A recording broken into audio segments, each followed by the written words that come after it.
कविं कवीनामुपमश्रवस्तमम् ज्येष्ठराजं ब्रह्मणां ब्रह्मणस्पत आनशृण्वन्नोतिभिः सीदसादनम् प्रणो देवी सरस्वती वाजेभिर्वाजिनीवती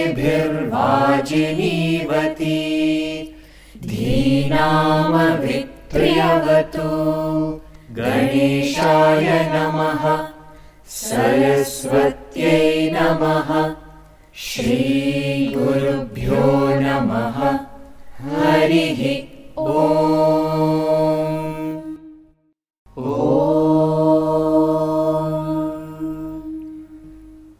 निधनपतये नमः निधनपतान्तिकाय नमः ऊर्ध्वाय नमः ऊर्ध्वलिङ्गाय नमः हिरण्याय नमः हिरण्यलिङ्गाय नमः सुवर्णाय नमः सुवर्णलिङ्गाय नमः दिव्याय नमः दिव्यलिङ्गाय नमः भवाय नमः भवलिङ्गाय नमः शर्वाय नमः शर्वलिङ्गाय नमः शिवाय नमः शिवलिङ्गाय नमः ज्वलाय नमः ज्वललिङ्गाय नमः आत्माय नमः आत्मलिङ्गाय नमः परमाय नमः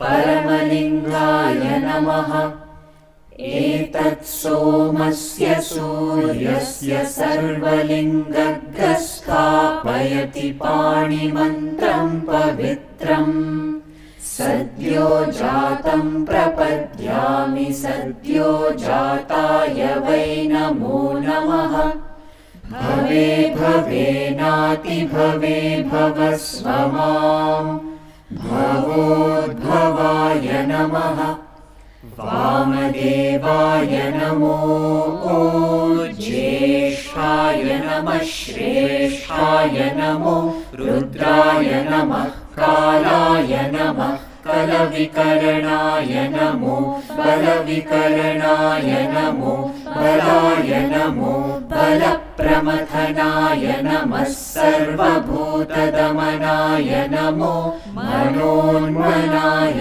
नमः अघोरेभ्यो खगोरेभ्यो घोरघोरतरेभ्यः सर्वेभ्यः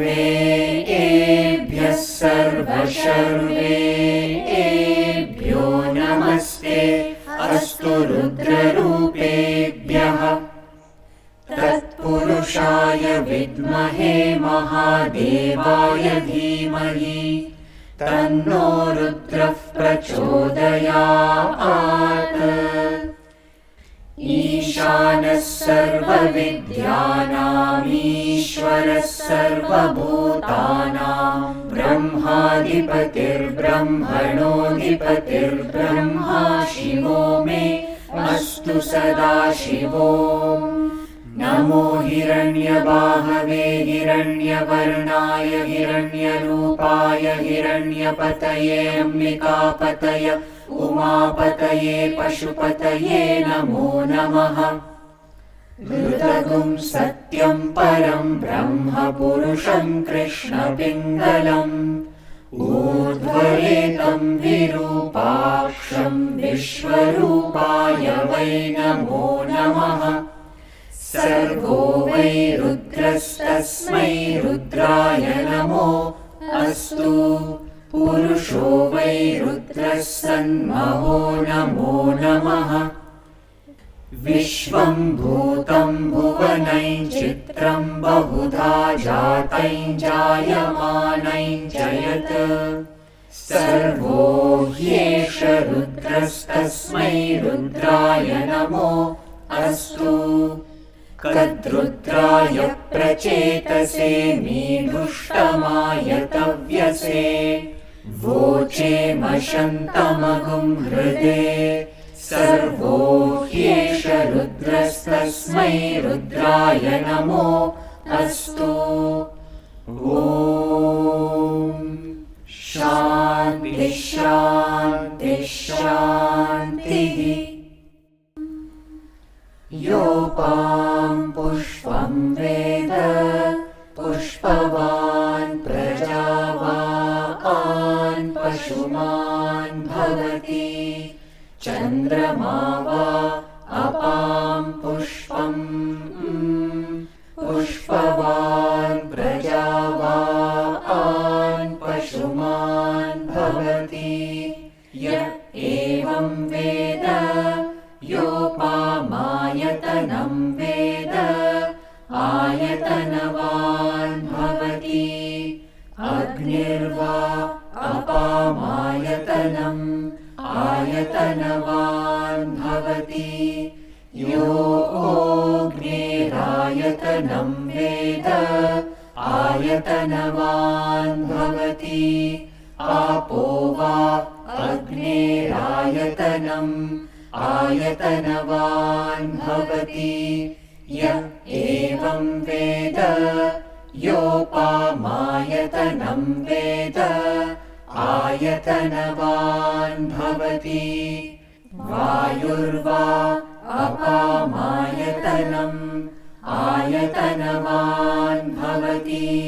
यो वायोरायतनं वेद आयतनवान् भवति। आपो वै वायोरायतनम् आयतनवान् भवति।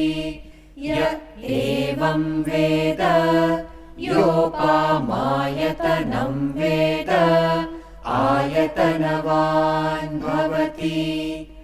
असौ वै तपन्नपामायतनम् आयतनवान् भवति। यो मुष्यतपत आयतनं वेद आयतनवान् भवति। आपो वा अमुष्यतपत आयतनम् आयतनवान् भवति। य एवं वेद योपामायतनं वेद आयतनवान् भवति। चन्द्रमा वा अपामायतनम् आयतनवान् भवति। यश्चन्द्रमस आयतनं वेद आयतनवान् भवति। आपो वै चन्द्रमस आयतनम् आयतनवान् भवति। य एवं वेद योपामायतनं वेद आयतनवान् भवति। नक्षत्राणि वा अपामायतनम् आयतनवान् भवति। यो नक्षत्राणामायतनं वेद आयतनवान् भवति। आपो वै नक्षत्राणामायतनम् आयतनवान् भवति। य एवं वेद योपामायतनं वेद आयतनवान् भवति। पर्जन्यो वा अपामायतनम् आयतनवान् भवति। यः पर्जन्यस्यायतनं वेद आयतनवान् भवति। आपो वै पर्जन्यस्यायतनम् आयतनवान् भवति। य एवं वेद योपामायतनं वेद आयतनवान् भवति संवत्सरो वा अपामायतनम् आयतनवान् भवति यः संवत्सरस्यायतनं वेद आयतनवान् भवति आपो वै संवत्सरस्यायतनम् आयतनवान् भवति य एवं वेद योऽप्सुनावं प्रतिष्ठितां वेद प्रत्येव तिष्ठति राजाधिराजाय प्रसह्य साहिने नमो वयं वै श्रवणाय कुर्महे समे कामान् कामकामाय मह्यम् कामेश्वरो वै श्रवणो ददातु कुबेराय वै श्रवणाय महाराजाय नमः। ॐ शान्ति शान्ति शान्तिः।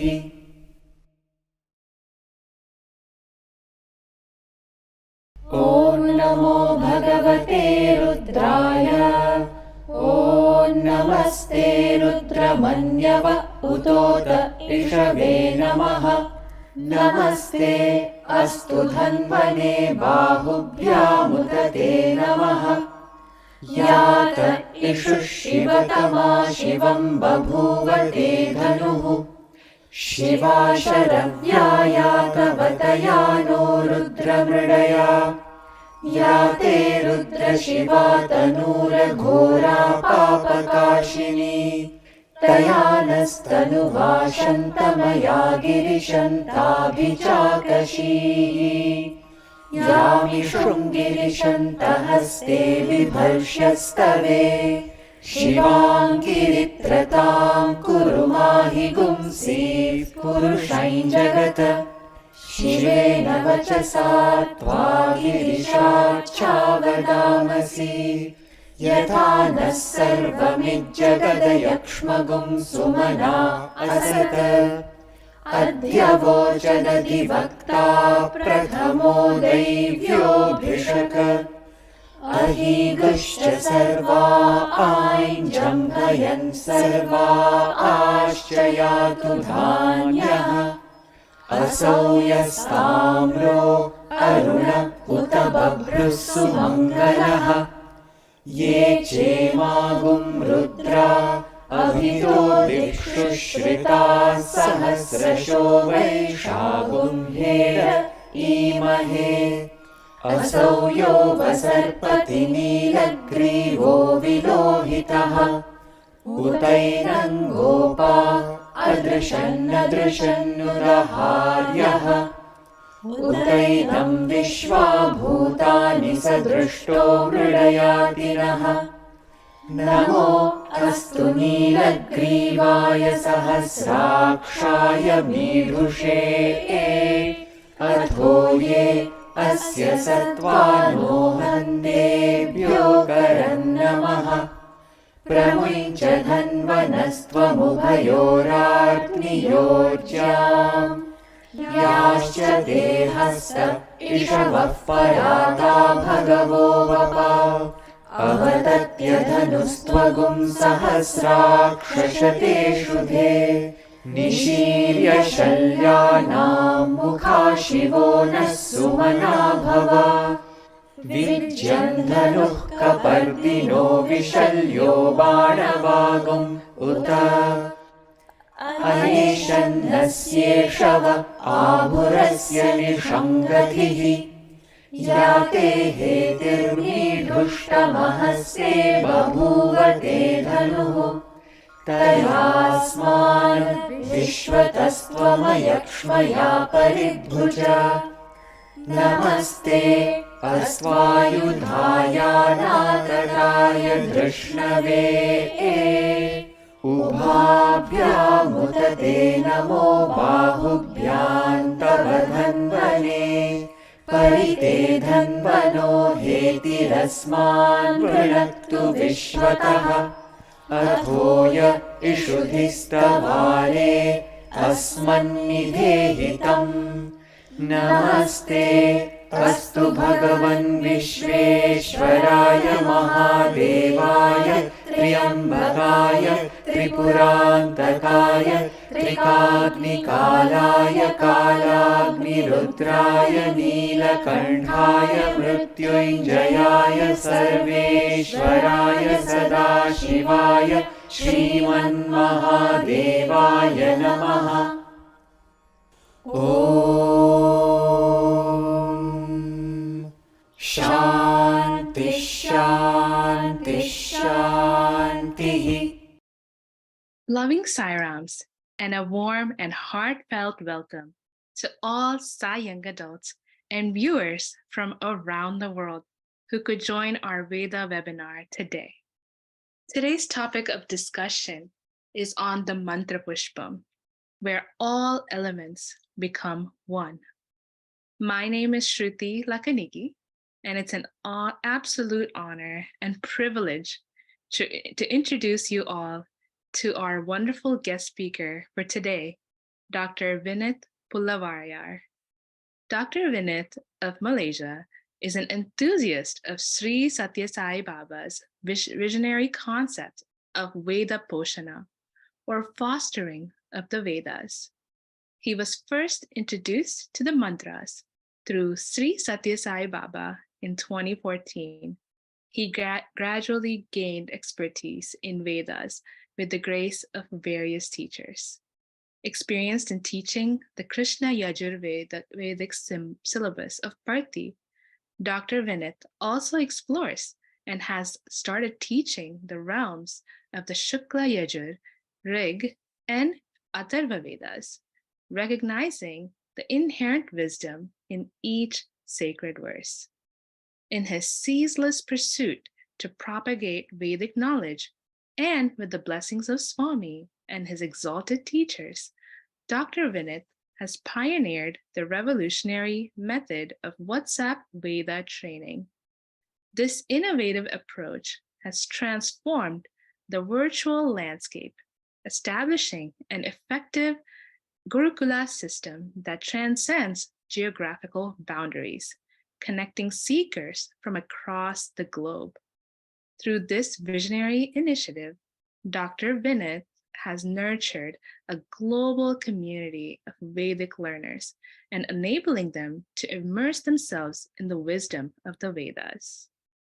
Dr. Vinit actively participates in Vedic events like yagas and has experience in leading Vedic recitation in the illustrious Youth Conference of 2019 in Prashanti Nilayam. He shares his insights and inspirations gained from recitation of Vedas in his webpage www.mailiragu.com or www.mailiragu.com. So if you have any questions for our guest speaker today, please feel free to use the chat feature on the Zoom, and we will try to get all your questions answered, time permitting. So without further ado, I will now turn it over to Dr. Vinit to enlighten us about the Mantrapushpam for today. Thank you, Dr. Vinit, for volunteering your time to share with us your Vedic wisdom. We are very honored to have you on this call, and we are looking forward to listen to your session. Thank you, and Jai Sairam. Sairam, thank you. And the humble pranams and Sairam to everyone. So I would like to start with a Shanti mantra, which proclaims unity. So I request everyone to just hold onto the space of oneness for a moment while we reverberate with the mantras of the Sahana Bhavatu. Om Sahana Bhavato Sahanau Bhunakto Saha Viryam Karavavahai Tejasvinavadhitamastu ma Vidvishavahai. Om Shanti Shanti Shanti.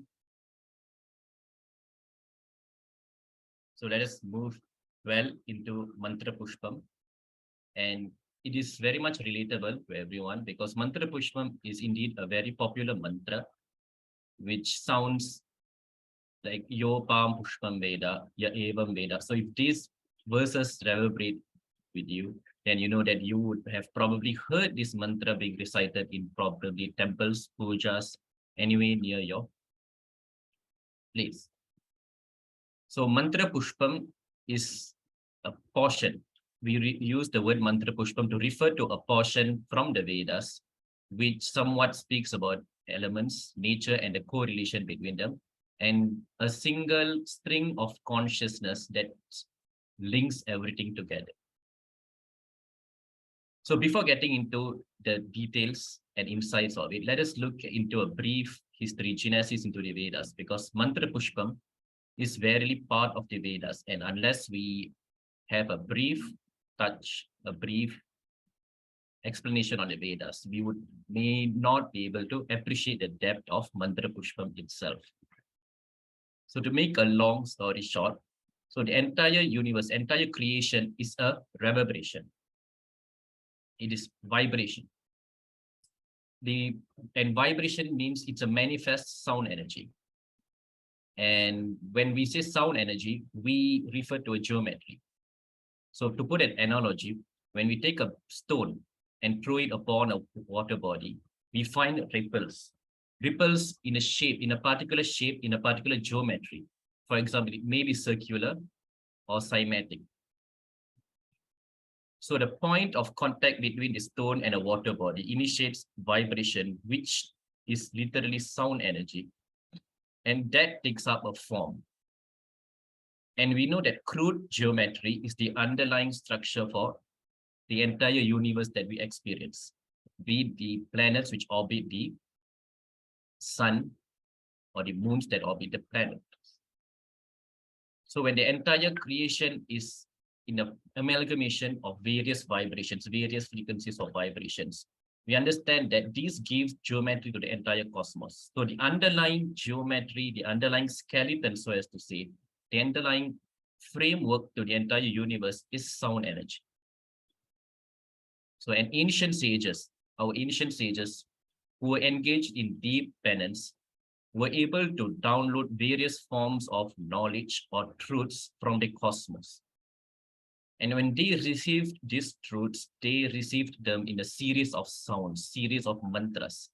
And reason is due to the explanation that I gave earlier, because the entire creation is simply in the form of vibrations. So as they received this knowledge, they received them in a series of sounds, which they received and envisioned and realized. So these truths which were received in the form of mantras, which the rishis envisioned, were then taught, and this is what formed an ocean of the Vedas. So there were many rishis who downloaded various parts of the Vedas that we have today, and they were all received directly from the cosmos. So these rishis, these advanced beings, can be equated to radios, modern day radios, where we tune the radio to a particular frequency and we will be able to listen to the particular songs which are played in a particular radio station. So this is why we see that the Vedas are beyond a non-human origin, and they do not have an author. And they hold as the highest authority in our culture as well. And later on, Veda Vyasa, the great sage Veda Vyasa, happened, and he became the editor for the Vedas. And that is how the branching of the Vedas into 4 and many other branches within the 4 big groups themselves happened. So Mantrapushpam happens to be part of the Taitiriya Aranyakam of the Krishna Yajurveda. It occurs in the first chapter, this 22nd Anuvaka. So when we say Aranyaka, it refers to the portion of the Vedas which were originally learned in the forest region, in secretion, in strict discipline. So therefore, we can infer that Mantrapushpam, although commonly heard today, commonly known today, popular today, or contemporary, it is something which belonged to the Aranyakam originally, and perhaps it contains a lot of deep secrets, deep truths that has to be realized through discipline and sheer discipline towards recitation. So, and this is why the way to realize the Vedas is ultimately via recitation, as Swami always emphasizes. This is why we have to pay attention to the pronunciations, swaras, and other grammar rules that can help us to gain full benefits out of the recitation. And the ultimatum of the recitation should be the realization and the attainment of oneness with the mantra. The mantra becomes a living reality in our experience. So that should be strived upon. And that experience which arises can be shared and we can all enjoy the essence of it. So to give an analogy on why recitation of Vedas is a must, to understand why recitation is the way in which the Vedas were learned, and why this culture is still preserved and is a very huge part of the Sathya Sai organization. We shall look at it with an analogy which I commonly use. So let us say you're crossing the road. Person X is crossing the road from one junction to another. He crosses the road and he is not aware of a fast vehicle that is moving towards him. Okay? So he's moving and there's a vehicle and he's not aware of it. The driver honks at him, whilst applying brake, honking him in order to alert him of the possible danger. So just by that sound of the honk, which touches the person who's walking, which activates his stimulus, massive changes happen to him. He starts getting into fight and flight response. He starts realizing internally, the process does not really happen in an intellectual level. He does not have time to dissect and look into the signs of danger. It is just a reflex, and internally within his body, there is a realization of danger, and his body activates the mechanism for him to get energetic, to get into a fight and flight response so as to safeguard himself. So here we can understand that merely just by the sound, a honking sound, various forms of knowledge is instantly transferred upon the person who crosses the road. Knowledge of danger, knowledge of a possible vehicle, the details of a vehicle, it could be a car, a bike, or a lorry, and the need for him to safeguard himself. And it all happens in a split second. So this is how the Vedas work. They work beyond intellect, beyond the mind, and they work beyond human compression. So that is why they are to be realized, because these are directly the vibrations which comprises very universe itself. To put it short, we can say that it's the very sound form of Godhood, the very sound form of reality, absolute reality, the very sound form of consciousness.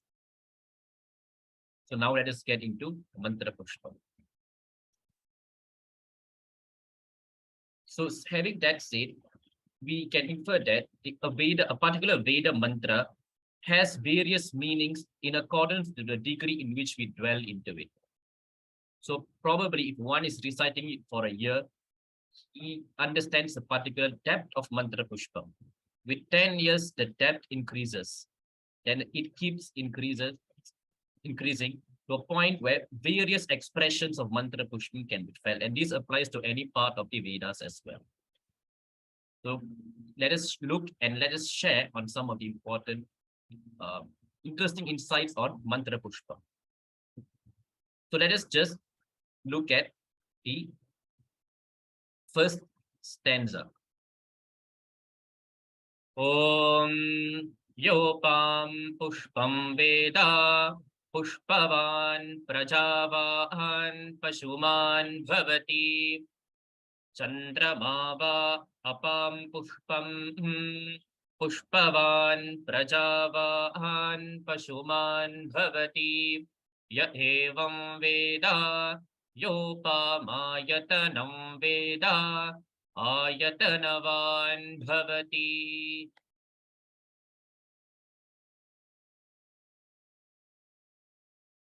So let us just look at a little bit on the breakdown of the words. So Yopam Pushpam Veda, it comes from Yaha, which means whosoever, Apam, which means the waters, Pushpam, which means nourishing and blossoming. The aspect, it can be related to flowers, Veda to realize, to know something, Pushpa, one, to be full of flowers, Praja, one, to be full of progeny, Pashu, man, to be full of cows, and Bhavati, to become. So the literal meaning here is when one realizes the flowers of water, he becomes full of flowers, progeny, and cows. This is something that all of us know. So in one level, in a superficial way, the Mantrapushpam comes as part of the Aruna Prashnam, which speaks about the interrelation and the interconnection between elements and nature. So at a superficial level, we can say that this mantra denotes the importance of the essence of water. So, for example, when one realizes the importance of the life-nourishing and blossoming aspect of water, he attains progeny, prosperity, and cattle, right? So, and flower is seen as something which blossoms out of water, as something which is born out of water. So, as to say, it can be equated to the essence of water, something which is born out of water. So, this is historically applicable when we look at the ancient civilizations which reached the peak when they settled near rivers and water bodies. So, and now we understand that the Vedas have many dimensions of truth to them. Let us look at a profounder meaning. So, Pushpam can refer to any aspect which blossoms and nourishes. In the Vedic tradition, water is also seen as a synonym to the state of absolute reality. This is very commonly used. Water also represents the state of Godhood, the state of God, the state of Atma, the state of absolute consciousness, whatever vocabulary we may explore and use, as long as you understand what it means. Okay. So, for example, the word Narayana, when we refer to Lord Narayana, it literally means one who has the waters as his abode. Naraha meaning water and Ayana meaning abode. So water is best representation to the state of absolute reality because it is present as a wave, which very well represents consciousness. It is all pervasive. Water is beyond attributes and color. However, it can adopt the color in which we expose it to. So let us say you put water in a red bucket, it can appear red. So it can equate to the state of Godhood, which is infinite, but upon incarnation as Sri Rama, he is bound to the dharma of a Kshatriya. Just as how water is attributeless, but when confined to a red bucket, it stays within its limitations. And water can be calm or it can become ferocious.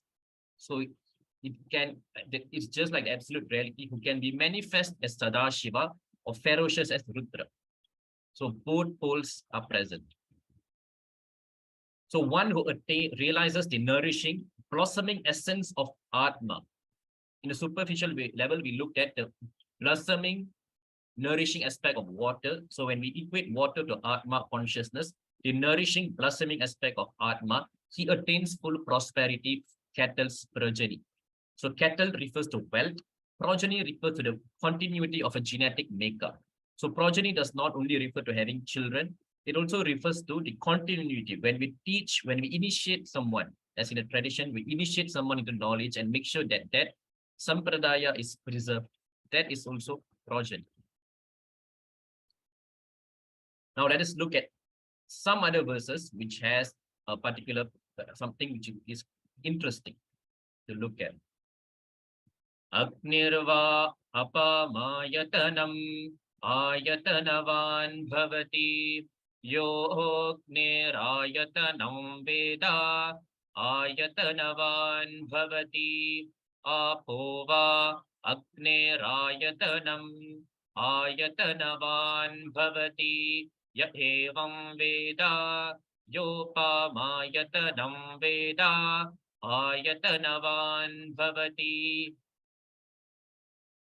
So the overall meaning is, it states that this stanza reveals fire as the source of water, and one who knows the abode of fire attains that abode. And vice versa, water is the source of fire, and one who realizes this attains the abode. One who realizes the abode of water attains the abode. So it appears rather contradictory, because initially it says that fire is the source of water, and later on it says that water is the source of fire. So this has been expounded in various parts of the Vedas. So this is where the sense of unity must be understood. So the secrets of the 5 elements is elaborated in many parts of the Vedas, including Mantrapushpam. We have another beautiful reference in the Taittiriya Upanishad. In one of the verses, the Brahmananda Valli has these verses. Om tasmat va etasmat atmana akashas sambhutaha akashat vayuhu vayoraknihi agnerapaha adbhyah prithvi. So this is how it comes. So basically what are they saying is, from Atma, from the state of Atma, synonyms can include God, Godhood, state of enlightenment, absolute reality, consciousness. So from Atma emerged Akasha. So Akasha, as we know, is commonly misinterpreted as space, but the right English vocab would be ether. And Akasha is the element from which the Vedas were downloaded. And Akasha can be only perceived with as sound energy. So that is why it's very difficult to visualize Akasha, because it can be only perceived as sounds. So the entire reverberation that we spoke about initially on how the Vedas, on genesis of the Vedas, this entire reverberation is in the form of Akasha. Okay. So, and later, Akashat Vayuho, from Akasha emerged Vayu, or wind, air. Vayu Raknihi, from Vayu, fire. Agnerapaha, from fire, water. From fire arose water. Adbhyah Prithvi, so Adbhyaha, it also means water. So from water later came Prithvi. So as we see, the sequence comes from the most subtle to the most dense. So Akasha is most subtle because it can be only be perceived with as sound energy. From Akasha comes Vayu. Vayu can be perceived with both sound and touch. Vayu to Agni, when Vayu condenses, so it's a cold condensation process from subtlest to grossest. So when Vayu condenses further to Agni, Agni can be perceived with sound, through sound, touch, and form. So Agni, Bhagavan, can be perceived as with form, and when Agni condenses further to form water, water can be perceived with not just sound, touch, form, but also taste. And finally, when water condenses to earth, earth is the most gross element, can be perceived with sound, touch, form, taste, and smell. So this is also replicated in the Vyahritis that we often recite together with the Savitri mantra, Om Bhur Bhuvas Suvaha. So it represents from Bhuhu, Bhuvaha, Suvaha. Gross, less gross, most subtle. So Bhuvaha represents earth element, materialization, pure, rigid, solidity. So how does this happen? Does this condensation happen? If you look at Purusha Suktam, we find a verse, Adhyasambhutah prithvyairasahacha. Purusha Suktam is another beautiful part of the Vedas, which actually talks about the genesis of creation. It talks about how creation happens.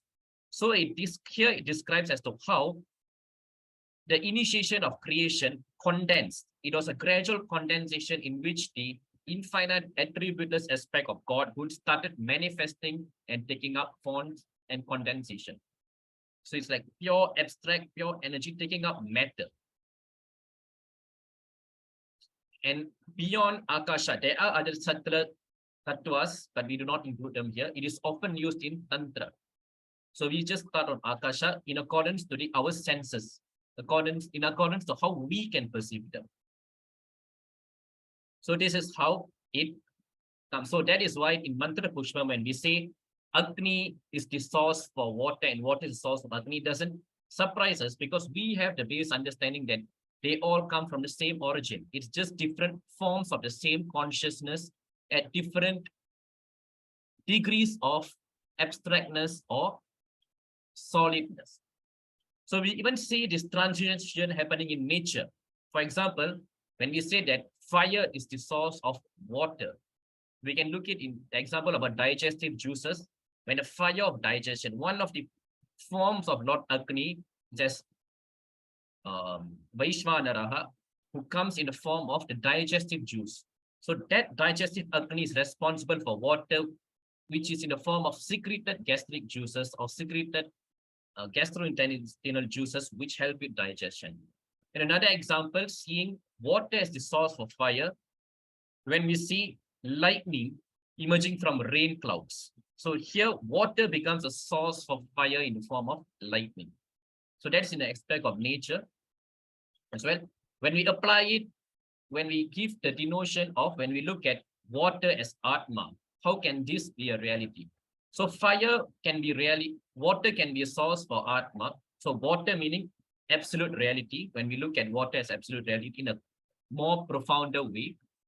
So what is absolute reality of Godhood, the state of Godhood or Atma is verily the source for fire, as we saw earlier. It is the state of Godhood which condenses to Akasha, Akasha to water, water to fire, and fire to, wind to Vayu to Agni, and Agni to water, and water to earth. So that's understood. Now, fire can be a source for absolute reality, for the state of Godhood, when fire, the fire of inspiration, when Lord Agni instincts form of inspiration, okay? Inspiration within us. So Lord Agni is not just present in the form of physical fire. Even inspiration we get, the thirst of knowledge, the thirst to attain the state of realization, that is from Agni. So that will lead us to enlightenment. So Agni becomes a way, a source to enlightenment. And that truth manifests in our practice, in our rituals when we perform yaga.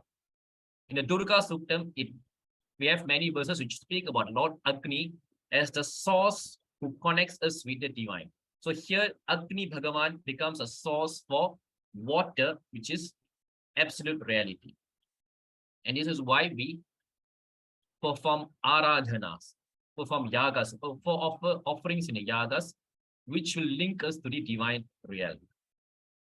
In fact, there's a famous saint in the Tamil culture, Saint Vallalar, who attained enlightenment by just having his gaze fixed on the Deeparadhana, which was offered to the deity in the Chidambaram temple. So this is an Sakshi Pramana that we have in our culture, showing how a particular truth of the Vedas expressing itself in many aspects within our culture.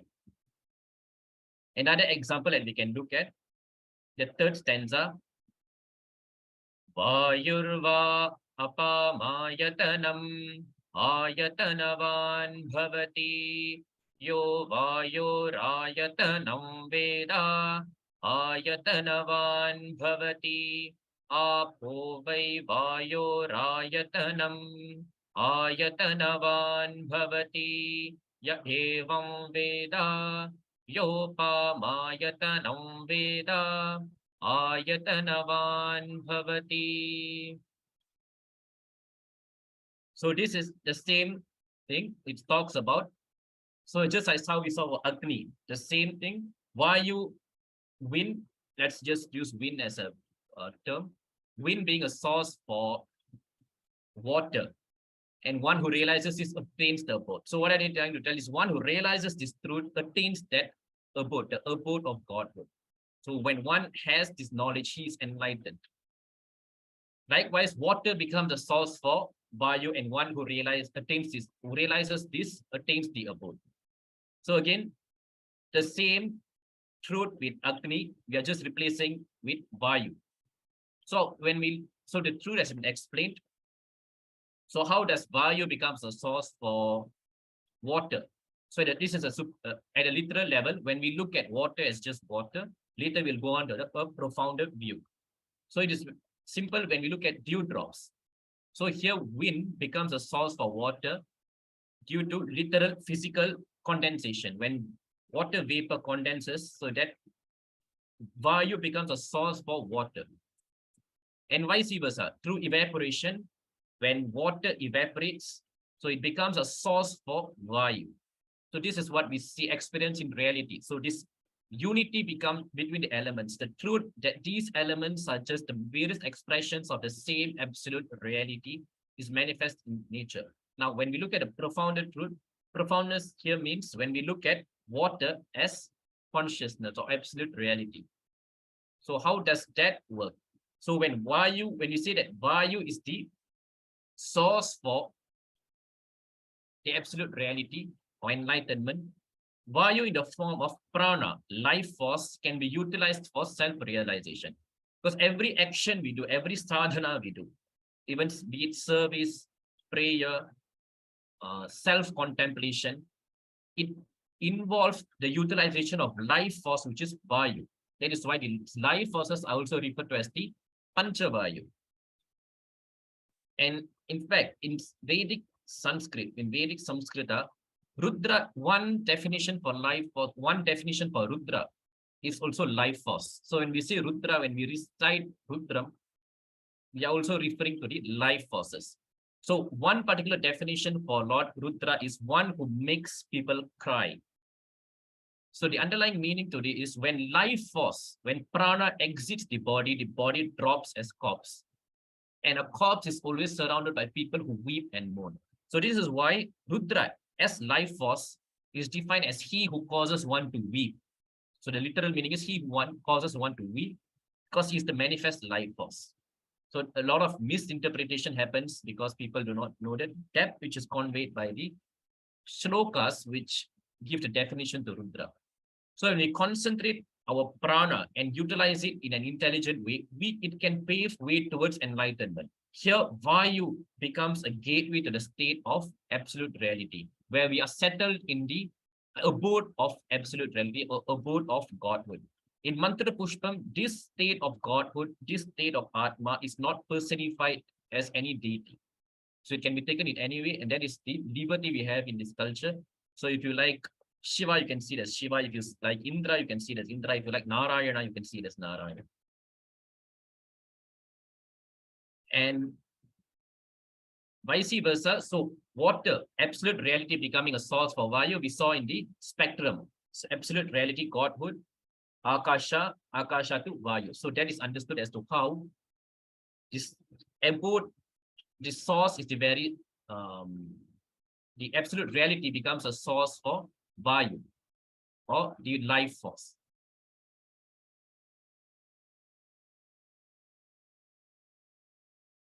So slowly we understand there is the sense of oneness in the mantras that we recite. Now let's take another example of another interesting stanza. So in the Mantrapushpam, there are many stanzas. So we look at this, it's just talking about interrelation. We talk about Agni, we talk about Vayu, we talk about the time, we talk about rain, we talk about the moon. So in the Chandrama verse, the moon is a source for water and water becomes a source for the moon. This is understood if we look at the high tides and low tides and the waning and waxing of the moon, we understand the profanity. But in a deeper understanding, we see that the moon is a representation of the mind.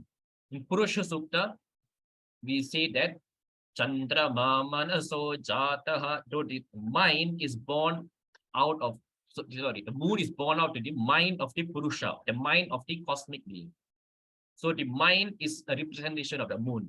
So when you look at a profound manner, we see how the mind, when we overcome or when we gain mastery over the mind, or when we realize that we are literally not the mind, that paves way towards absolute reality. Now, there's another interesting, final interesting mantra that we will see. It talks about Parjanyaha, talks about rain basically. So rain and absolute reality, this is something which is very interesting in the aspect of Vedas. When we look at the Vedas, I believe that this is something which is very interesting. So let's look at it. Parjanyo va apamayatanam ayatanavan bhavati yaf parjanyasyayatanam veda ayatanavan bhavati apo vai parjanyasyayatanam ayatanavan bhavati ya evam veda yopamayatanam veda ayatanavan bhavati. So Parjanyaha here means rain. So this, again, let's apply the same principle. Rain being a source for water, water being a source for rain. Very well understood in a literal level. It's very easy to understand. So rain literally becomes a source for water in the form of water bodies, lakes, and evaporation of water becomes a source for rain. But let us look at a profounder truth. So the deeper meaning to this is Parjanyaha is also another name for Lord Indra. So Indra being a source for that absolute reality. He is the bringer of rain. So as we saw, one Swami quotes that in the Vedas, quoting Swami, he says that Indra is the aspect of the self which gains mastery over the senses. So this is why in the Medha Suktam, we have the verse, Mayi Medham, Mayi Prajam, Mayi Indra, Indriyanda Dhatu. So Indra is related to the mastery over the Indriyas, senses. So, and this is why Indra Bhagavan is sometimes portrayed as a bhogi in the Puranas, because bhogi meaning one is in dwelling in pleasures, always pleasure, because this pleasure can be experienced only by the five senses. So he's a representation to that, and he represents the state of mastery over the senses. That is why he's regarded as a king. So one who gains mastery of the senses stands like a king, like Devaraja, the Indra, the Parjanyaha. So when play of creation, the play of the five elements that we saw no longer touches anyone. So how does Indra become a source for water or absolute consciousness? When we gain mastery over the senses, that paves way towards enlightenment. So easily understood. And vice versa, it is the absolute reality who's taking the form of Lord Indra. Lord Indra is a very manifestation, one form of the absolute reality. So this state of oneness, when we look at it, it speaks about the oneness between all the elements, all the deities. So oneness does not necessarily mean same. So when we say the two deities, let us pick maybe Rudra and Indra. No, they are not same, but they have the same source.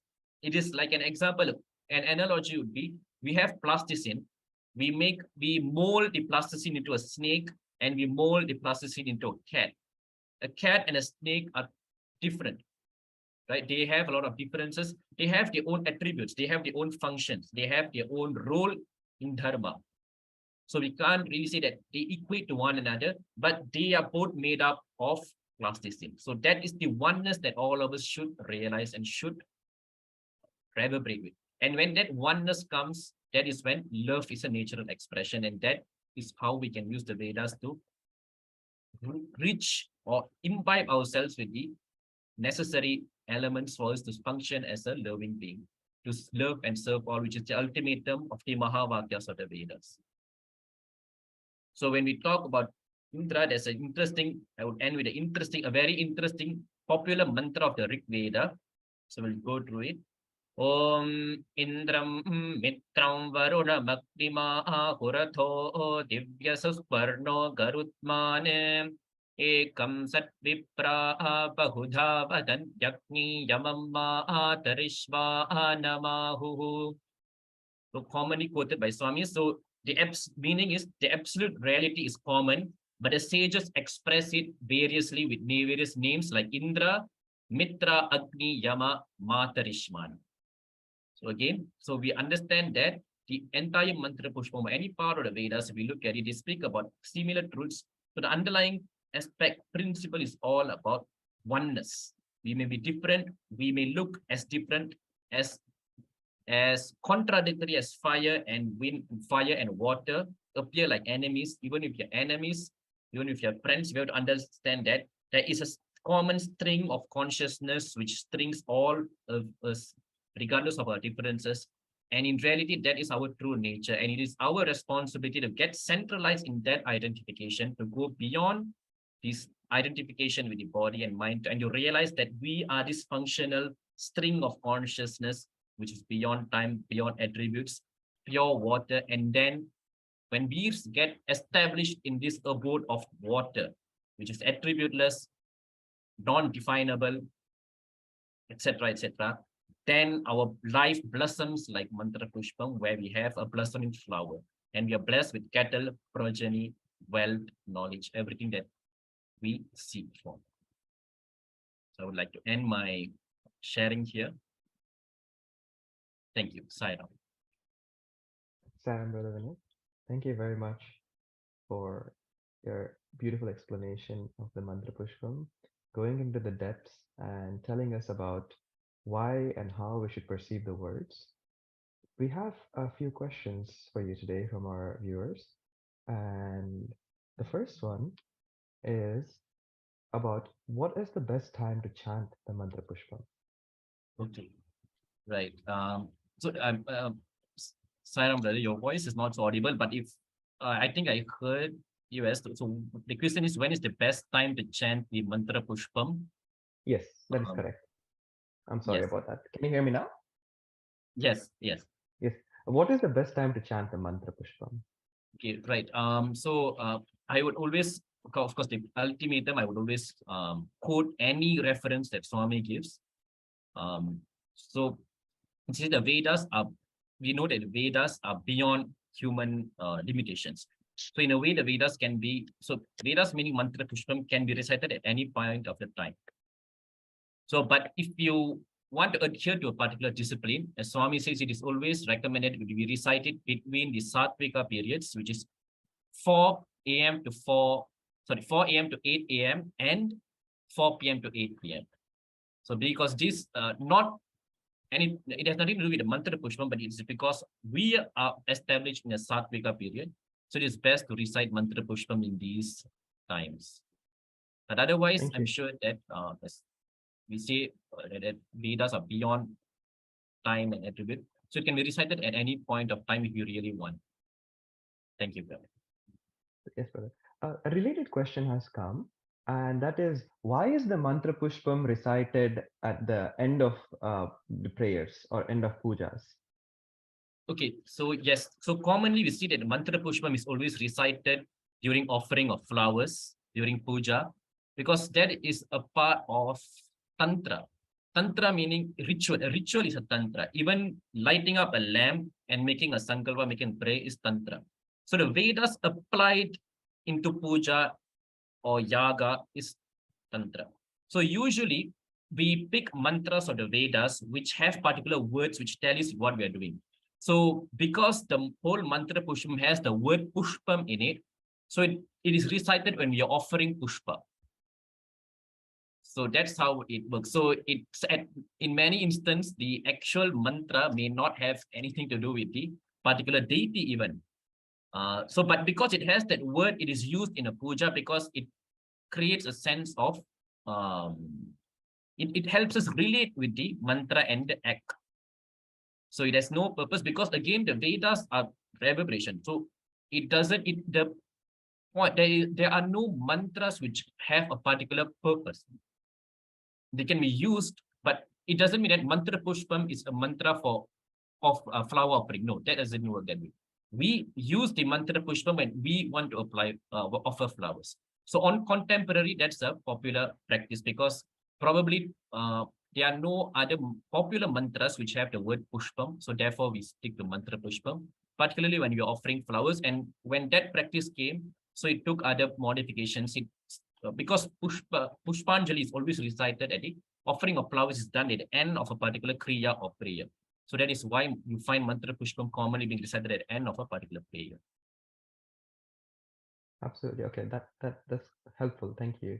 And a related question again, actually, is around the last verse of the Mantrapushpam, Om Rajaya Rajaya Prasaya Sahine. Can you explain the meaning of that and the significance of that? Okay, sure. Yes, that's an interesting question. So at the end of Mantrapushpam, we generally recite the Rajadhi Rajaya verse. So it is noted that if some of you might know that before Rajadhirajaya, we add the Pranava, we said Om. Because Rajadhirajaya actually doesn't come together with the remaining verse. That is why it looks unique.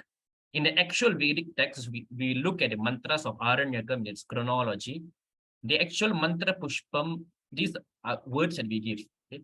So Mantrapushpam ends with a Samvat Sarova Apamayitadam verse.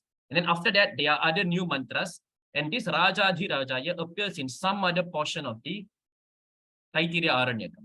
So the Rajadhirajaya is just merged with this because in puja, we recite is Rajadhirajaya during Deeparadhana. So after Pushpanjali, after offering flower, we generally end a prayer with offering of a final arati to the deity. So that's when Rajadhirajaya is recited because it glorifies the deity as a king, the kings of the emperors of our emperors. So when this is done, as I said, the influence of the rituals affect the recitation of the Vedas. But nevertheless, the actual meaning is, it talks about the emperor of the emperors, who's the provider of all victories and strength. We offer our namaha, and bless me, fulfill my desires. We offer our namaha to Kubera Vaishravana, the Maharaja. So it basically talks about glorification of the deity. So it's best offered during an arati. But if you look at the actual text, the mantra from Yopam Pushpam Veda to the Samvat Saro stanza, it comes together, and Rajadhirajaya appears elsewhere, but we merge it together and recite because it complements our rituals. Yes, certainly. That's been my experience as well. In my family, my mother recites only the last verse, often after end of a puja. There's a question more generally about Vedas. This is something I was thinking about as well. Okay. It is, there are some mantras that resonate with oneself more, whether I like hearing one particular type of Vedam, whether it is Mantrapushpam or Rudram. Is there a reason for this? Is there a deeper reason because we all vibrate at certain frequencies as well? Is there a hidden meaning behind why I might like one chant or one Vedam versus the other one? Right. I really not. Yes, I understand that everyone has particular affinity. They like a particular Veda mantra more, but I'm really not sure of the reason. It could be something which is embedded deeply within us, or it could be due to our karmic influence, past lives, or maybe that particular mantra becomes special to us due to the grace of a guru. Maybe that mantra is needed for us, probably. So as much it applies to everyone, including me, as much as I love Vedas, there will be always some mantras that we like reciting and some mantras that we commonly omit. So some of it, the point that I want to share is, even if we have a particular favoritism, it should come from the right context. So for example, at one point of time, I knew a lot of devotees who were omitting Chamakam and omitting the Palashruti for the Upanishads, like Ganapati Atharva Shirsham, it has the Palashruti, which speaks about the various benefits that we attain but while we recite the Upanishad. So people omit because they do not want to get materialistic. So that may not be a good notion because the Vedas are Vedas. So if you recite, we recite them, and we shouldn't bring the meanings into our head. We should just let the Vedas flow through us. It should just happen. So that's the importance. But again, to quote the master himself. So again, Swami says this similar question was proposed to Swami. He actually says that those who, for example, the question was based on Rudram, Namakam and Chamakam. So he says that those who look for renunciation may pick or may opt to recite Namakam, and one who wants materialistic desires may opt to pick and recite Chamakam. So ultimately, there's a freedom. But again, Chamakam itself, if we really look deeper, maybe we can have a different talk on it. It is not all about fulfilling materialistic realms. Chamakam, it's one of the most powerful mantras which actually leads one to enlightenment. So as I said, recite every mantra. There may be favoritism, but do not omit any mantra you learn, because the true meaning of the mantra is only realized when you keep reciting it. It has to enter the skin level, muscle memory, and when it becomes part of us, we realize that it contains a lot of different dimensions which we never guessed or even fantasized about. Thank you. Thank you. One final question for the day is, which Veda is the Mantrapushpam extracted from? Which Veda is the Mantrapushpam extracted from? I explained in the beginning. Right. So it is from the Taittiriya Aranyakam of the Krishna Yajurveda. So initially the Vedas were just ocean of mantras. So later on, Veda Vyasa, the great Veda Vyasa, he branched them into 4, and later many subdivisions happened. So Yajurveda got branched into Krishna and Shukla Yajurveda, mainly because that's a beautiful story where a dispute happens between Yajnavalkya and his guru. So Krishna Yajurveda has a portion which is the Aranyakam. It refers to the portion of the Vedas which were originally learned in the forest region. So Mantrapushpam belongs to that. Or if anyone is aware of Aruna Prashnam, Mantrapushpam is a part of Arunam. Arunam, it's a very large portion of the Aranyakam of the Vedas, and that is where Mantrapushpam comes from. So probably initially the Mantrapushpam was not probably used in the rituals, because as to my understanding, I understand that the Aranyakam mantras was kept secretive. If one wants to learn, he has to actually go to the forest, and it was learned in secrecy. So probably the teachers were teaching the Aranyakam mantras only confined to the deep forest where renunciates usually went. So probably it was not as popular as what you have today. It comes in the first chapter of Arunam, 22nd Anuvaka. So in case anyone wants a specific reference to it. Thank you, brother. Thank you for sharing the insights about how the evolution of the Vedas in our rituals and our practices happened. I think, and also thank you so much for taking the time and having the patience to answer our questions. Yep, thank you. Thank you, Sairam. Thank you for Sairam. Om Shri Sairam. I just want to offer my humble salutations and gratitude to Swami for bringing us all together this afternoon to have the session with Dr. Vinit, and as well, thank you so much, Doctor, for your time and for sharing your invaluable insights into Mantrapushpam with all of us. It's really been an enlightening session, and we really, really appreciate. I'm sure everyone's learned a lot. I've personally learned a lot from your session. So it's really such a privilege to have you here with us this afternoon. So thank you so much for that. And for everyone that's joined us and taken the time out of your day to spend the afternoon with us and learn more about Vedas and be immersed in these divine, sacred, cosmic sounds and syllables that pervade the universe and is responsible for all that we are able to perceive. It's such a privilege to be a part of this, and a privilege to have all of you here with us. So thank you for that. And just a couple of announcements before we close up for the day. So to keep up to date on the latest ongoings and announcements, please follow us on Instagram at Sai Young Adults, or visit our website at www.sathyasai.org. For more information on the Young Adults Veda program or of the International Veda Subcommittee, you're more than welcome to send us any emails on yaveda@sathyasai.org. And that also includes any questions, any follow-up or further questions that you may have for Dr. Vinit. We'll try and pose that to him at a later point if anything comes up. And the last announcement that we have is our next Veda webinar will be in October 2023, and more information and details will be posted on our WhatsApp groups, on Instagram, and all our social media channels. So thank you all once again for a beautiful session and this opportunity to be together, learn together, and experience Swami together. I hope that you all have a blessed day, rest of your day, evenings, or nights, and we'll see you all again in October. Jai Sai Ram. Om Jai Jagadish Hare Swami Sathya Sai Hare Bhakta Jana Samrakshaka Bhakta Jana Samrakshaka Kaiti Maheshwara Om Jai Jagadish Hare Shashivardhana Shridhara Sarva Prayapate Swami Sarva Prayapate Ashita Kalpana-dita, Ashita Kalpana-dita, Prabhava, Om Jai Jagadish Hare. Mata Pita Guru Deva Mumari Antarnide, Swami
सुखिनो भवन्तु समस्तलोका सुखिनो भवन्तु समस्तलोका